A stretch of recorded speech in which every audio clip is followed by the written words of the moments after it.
EBS 수능 특강 수능 완성에서 50%가 연계가 되고 있어요. 저희가 50점 맞자고 공부하는 건 아니잖아요. 그렇기 때문에 문학 공부하실 때는 조금 중점을 두셨으면 좋겠고, 이제 고3이 될 학생들한테 얼마나 공부를 할 수 있을 것 같아? 시기에 대한 질문을 던지면 뭐 1년 남았죠, 이렇게 아무 생각 없이 대답을 하는 경우가 있거든요. 정말 길게 남아봤자 한 9개월인 거고, 중간고사도 대비해야 되고 기말고사도 대비해야 된다면 7개월밖에 안 남은 거예요. 내가 어떤 목표에 도달해야 되고 그 목표를 어떻게 실행해야 될지 전체 목표, 큰 목표 를 설정하시고 얘를 조금 세부 목표로 나눠서, 뭐 예를 들면 매주 매달 해야 할 리스트를 만든 다음 이렇게 체크를 하시면서 7개월을 보내셨으면 좋겠어요. 계획보다 더 중요한 것은 실행력이거든요. 그래서 어떤 학생들 중에는 계획 세우는데 한 달 걸려요. 왜냐면 완벽한 계획을 세워야 된다고 생각하니까. 근데 계획은 하다가 안 되면 수정하는 거기 때문에 일단 이 영상을 보신 오늘부터 당장 실행을 하셨으면 좋겠습니다. 네. 2024 수능에서 확실히 국어 영역에서는 평가원의 출제가 성공했다고 생각하거든요. 그래서 이 출제 기조를 그대로 2025 수능까지 쭉 이어갈 것 같아요. 왜냐하면 성공한 경험이 있기 때문에 그 경험을 바꿀 수는 없거든요. 바꾸면 모험을 또 하는 거기 때문에. 2024 수능의 이제 가장 중요한 특징은 아주 어려운 킬러 지문, 뭐 예를 들면 물리, 화학, 생물, 지구과학 또는 국제 경제, 뭐 이런 것과 관련된 지식적인 어떤 킬러 지문이 나온다기보다는 요거로 승부를 봤다라고 생각하거든요. 지문의 난도가 아주 어렵지는 않지만, 예를 들면 A와 B라는 문장이 있을 때 얘가 합쳐졌을 때만 나타나는 특정 의미가 있어요. 요걸 파악하는 학생들이 선지 판단을 할 수 있게끔 세팅을 했기 때문에 킬러 선지가 분명히 있고, 요거를 판단하는 능력이 2024 수능에서 가장 중요했다고 생각하고, 그래서 문장 간의 응집성 이런 것들을 파악하시는데 가장 중점을 두시면 될 것 같아요. 이 출제 기조는 2025 수능에도 똑같이 유지될 겁니다. 절대 변하지 않을 거예요. 일단 영역을 좀 나눠서 설명을 드릴게요. 제 조교가 저기 대치동의 유명 학원에서도 같이 일을 하고 있거든요. 근데 거기로 우리 아이가 의대치대 한의대를 지망했는데 문학 때문에 미끄러졌어요 라는 전화를 많이 주신대요. 항상 비문학이 최상위권이 되느냐 마느냐를 결정지었는데 올해는 문학이 꽤 어렵게 나왔기 때문에 문학도 약간 비중을 두셔서 공부를 해주셔야 된다고. 근데 문학은 지금 현재 EBS 수능 특강 수능 완성에서 50%가 연계가 되고 있어요. 저희가 50점 맞자고 공부하는 건 아니잖아요. 그렇기 때문에 문학 공부하실 때는 조금 비연계에 중점을 두셨으면 좋겠고, 어떤 기출문제집을 공부를 하실 때 무조건 문학 작품의 내용, 지문 분석, 뭐 인물 이런 거보다는 평가원이 이 선택지를 어떻게 만드는지, 그래서 이 선택지가 지문에서 어떻게 적용되는지 약간 적용에 초점을 맞추셔야 할 것 같습니다. 언매는 사실 개념이 너무 중요해요. 2024 수능에서 언매를 출제했을 때 생각보다 지엽적으로 냈거든요. 내신스럽게 냈어요. 2024 수능에 이렇게 언매를 출제했기 때문에 지금 공부를 하실 때 언매는 아주 세세한 그 개념을 완벽하게 숙지를 하고 계셔야, 그래야 이제 문제를 풀 수 있을 것 같고, 화작 같은 경우는 정말 이 문제의 유형이 중요합니다.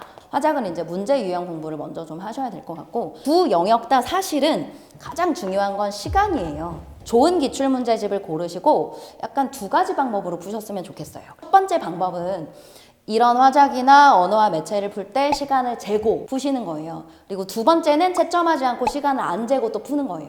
그 다음 채점을 했을 때 시간을 쟀을 때는 틀렸고 시간을 안 재고 풀었을 때 맞았다면 사실 이 문제는 오답 분석을 할 필요는 없거든요. 단지 시간 부족 때문에 틀린 거니까. 시간을 쟀을 때도 틀렸고 시간을 안 쟀을 때도 틀렸다면 얘는 반드시 오답 분석을 하셔야 돼요. 즉 지문을 재독해 한다든지 아니면 문법 같은 경우에는 뭐 부족한 개념이 뭔지 학습하는 식으로, 공부하는 식으로 들어가야 되는 게 화작이나 언매입니다. 제일 중요한 건 사실은 비문학이겠죠. 비문학은 양치기가 중요한 건 절대 아니거든요.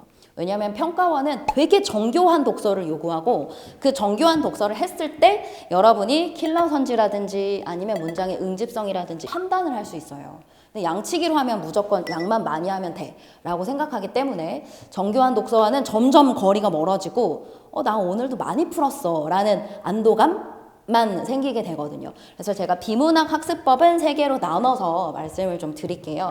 복서, 즉 비문학은 붕어빵을 굽는 것이라고 생각하시면 제일 좋아요. 그래서 이 비문학 공부에는 단계가 있거든요. 첫 번째는 붕어빵을 굽는 틀을 만드는 겁니다. 내가 문장을 제대로 읽을 수 있는지, 그리고 그 문장과 문장의 연결에 대한 의미를 진짜로 이해하는지, 내가 한 문단을 읽고 그 다음 문단을 읽었을 때 이 문단 간의 관계, 이런 관계를 정말 이해하는지를 파악하는 거고, 요거는 무수한 훈련이 필요해요. 시간이 없다고 요 붕어빵 틀을 만드는 걸 그냥 지나치시면 절대 안 돼요. 두 번째는 반죽을 만드시면 되는데, 이 반죽은 내가 어떤 재료를 얼만큼 넣어야 되는지 약간 계량을 해야 되거든요. 평가원이 문제를 출제하는 그 문제 유형이 있어요. 거기서 무엇을 요구하는지, 예를 들어 밀가루를 100g 요구하는지 아니면 설탕을 50g 요구하는지 그 요구사항을 파악하는 거예요. 문제 유형? 요걸 파악한다라고 보시면 되겠고, 세 번째가 붕어빵의 종류입니다. 팥도 있고 슈크림도 있고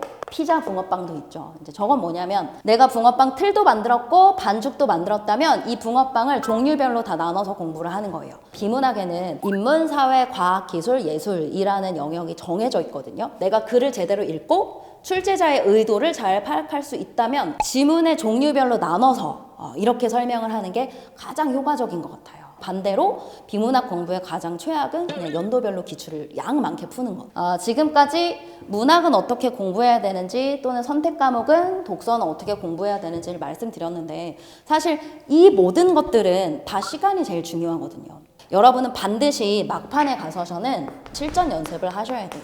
근데 이 실전 연습을 기출로 하기는 어렵거든요. 왜냐면 난 기출을 많이 풀었고 내가 푼 문제를 또 푼다고 내가 이걸 실전에서 한다라는 것과 매칭이 안 되잖아요.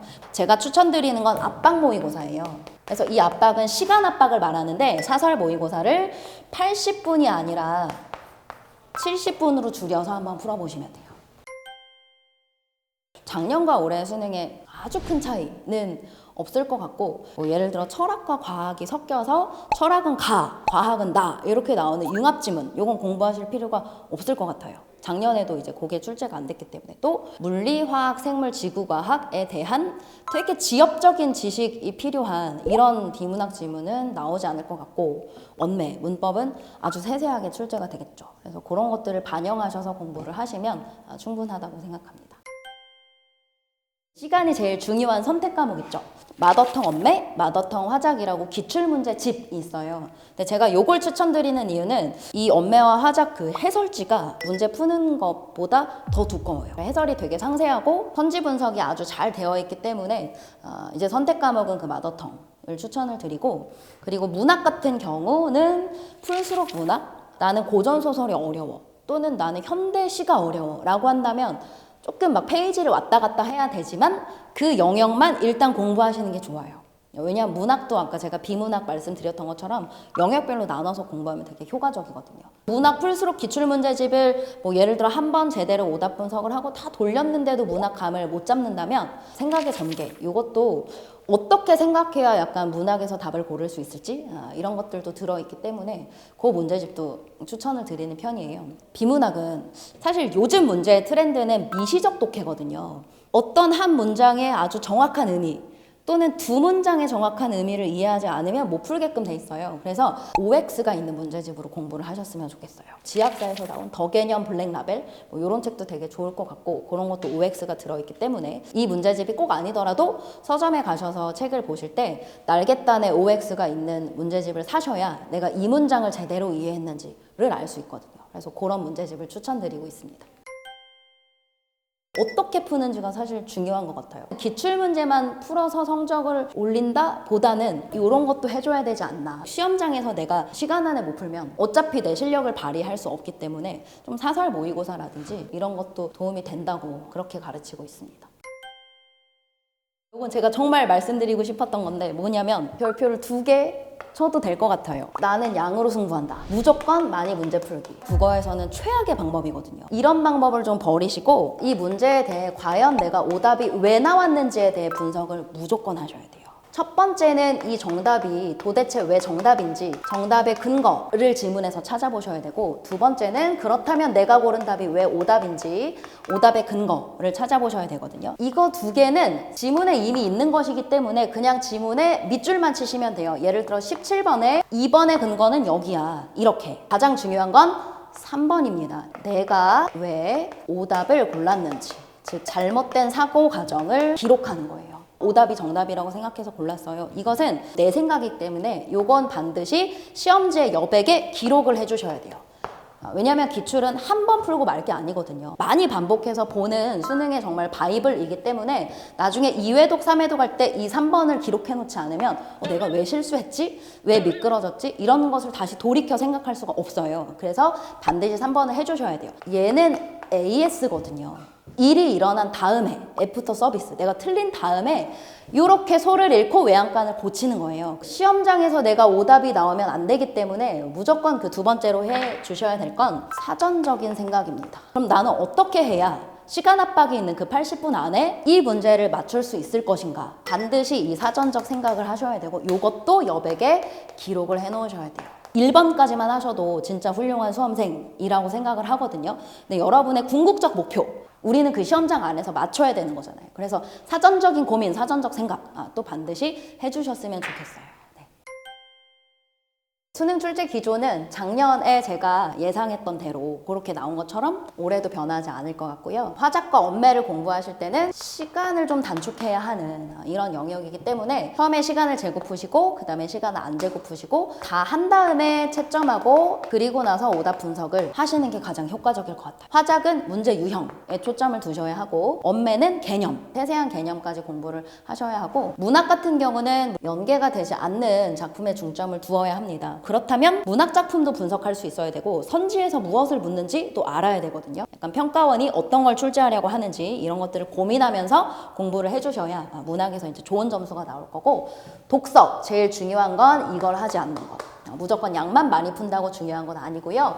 독서는 처음에 문장과 문단과 글을 제대로 읽을 수 있는지를 파악하셔야 되고, 제가 조금 강조해드리고 싶은 건 사실은 제일 작은 예예요. 미시적인 문제가 굉장히 많이 나오고 있기 때문에 예를 들어 한 글자, 두 글자 차이로도 오답 선지를 만들거든요. 미시적인 독해를 위해서 OX가 있는 이런 문제집을 구매하셔서 기출 공부를 하셨으면 좋겠고, 이게 되셨다면 이제 발문 유형을 파악하셔야 돼요. 적절한지 적절하지 않는지 물어보는 건지, 아니면 추론 유형인지, 또는 보기에 적용하는 건지, 이렇게 나눠서 공부하면 정말 좋거든요. 그 다음에는 뭐 인문, 사회, 과학, 기술, 예술 영역을 나눠서 다 묶어서 공부를 하시는 게 가장 효과적입니다. 기출 분석 방법은 뭐 화작이든 언매든 문학이든 독서든 다 동일한데요. 오답 분석을 3요소에 맞춰서 해주시고, 오답 분석만 해도 물론 훌륭한 수험생이지만 시험장에서 시간 압박이 있는 상태에서 어떻게 해야 이 문제를 맞출 수 있을지 조금 사전적인 고민까지 들어가 주시면 더욱더 완벽한 수험 생활이 될 것 같아요. 제가 많은 학생들과 항상 상담을 해보는데요. 뭐 학부모님들이나 아니면 선생님들은 우리 애들이 되게 생각이 없는 줄 아세요. 막상 상담을 해보면 내 인생을 진짜 잘 살고 싶은 건 사실은 얘네들이거든요. 방법을 모르는 것 뿐이에요. 나는 왜 이렇게 의지가 약하지? 어둠의 어떤 터널로 빠져들어가기보다는 환경을 세팅하는 게 정말 중요하거든요. 밤 10시부터는 와이파이를 뽑아달라고 부모님께 부탁을 하든가, 아니면 자기 휴대폰에 뭔가 락을 걸든가, 이런 공부밖에 할 수 없는 환경, 이런 환경을 만들어 놓지 않으면 수험 생활을 성공적으로 내가 운영하기가 너무 어려워요. 왜냐면 요즘은 진짜 유혹의 시대잖아요. 그런 것들을 사실 수험생이 다 일일이 차단하기가 되게 어렵거든요. 저한테 지금 이 환경에서 공부를 하라고 한다면 저도 똑같이 유튜브 쇼츠만 볼 것 같아요. 그래서 여러분이 의지가 약하다고 괴로워하지 말고 환경을 세팅했으면 좋겠다. 그리고 지금 여러분이 이 영상을 보는 것, 또는 기출문제를 이제부터 사서 풀어야겠구나 라고 다짐하는 것 또한 너무 지금 잘하고 있는 거기 때문에 자기 자신을 좀 칭찬을 해가면서 이렇게 수험생활을 했으면 좋겠습니다.